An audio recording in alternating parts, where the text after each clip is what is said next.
Olá! Hoje vamos explorar um ensaio académico muito interessante da Cristiane Luce Gomes, que nos faz olhar de outra forma para uma coisa que, vá lá, quase toda a gente quer: férias. E a questão aqui é bem séria, porque nos obriga a pensar o que é que a gente considera um luxo e o que é que a gente considera um direito. Então vamos já diretos ao ponto com a pergunta que está no centro de tudo. Quando a gente sonha com uma viagem, com uns dias para descansar, estamos a pensar num privilégio, numa coisa para poucos, ou em algo que devia ser para toda a gente? É esta a questão que vai guiar a nossa conversa. Ok, para começar, vamos falar de um sentimento que, olhe, acho que toda a gente conhece e muito bem. É aquela sensação, sabe, quase universal, o cansaço da rotina, aquela vontade de desligar de tudo, ver uma paisagem nova, quebrar o ritmo.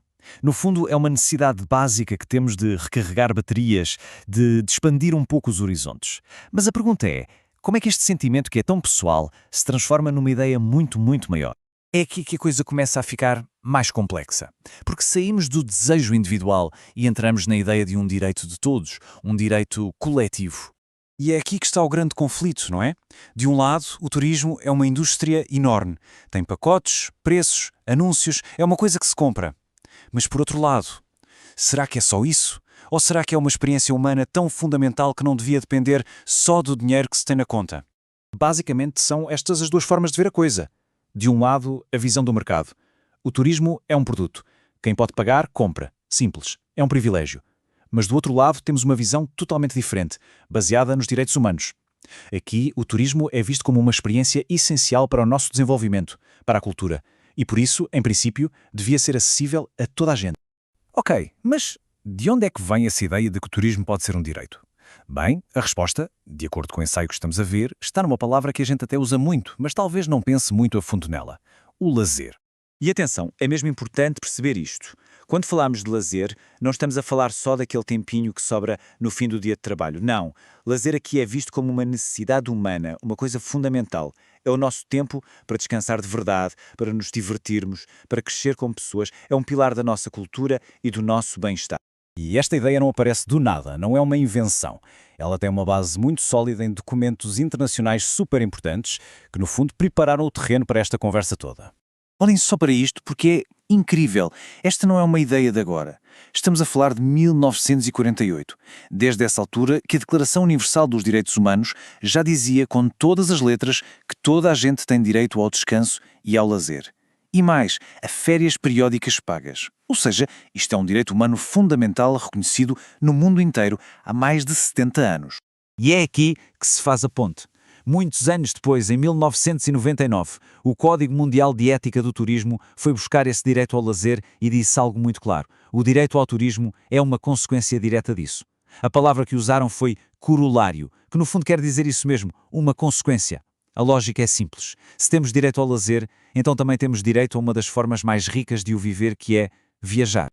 E pronto, este é o ponto-chave de tudo. A ideia não é inventar um direito novo do nada. É simplesmente reconhecer que o direito ao turismo nasce de um direito que já existe e que é fundamental: o direito ao lazer. O lazer é a fundação de tudo. Pois é, mas como a gente sabe bem, uma coisa é a teoria, o que está no papel, e outra completamente diferente é a realidade, não é? Se este direito existe, porque é que na prática tão pouca gente consegue realmente aproveitá-lo? O ensaio aponta aqui vários problemas, várias contradições. Primeiro, o turismo continua a ser tratado quase sempre como um produto de mercado, uma coisa de luxo. Depois, claro, as desigualdades sociais e económicas, que são uma barreira gigante para a maioria das pessoas. E ainda temos as exigências do trabalho hoje em dia, que muitas vezes vão contra a própria ideia de direito ao descanso. E para completar, faltam políticas públicas, ações do governo para promover um turismo que seja realmente para todos. E este contraste entre a promessa e a realidade é duro, mas é verdade.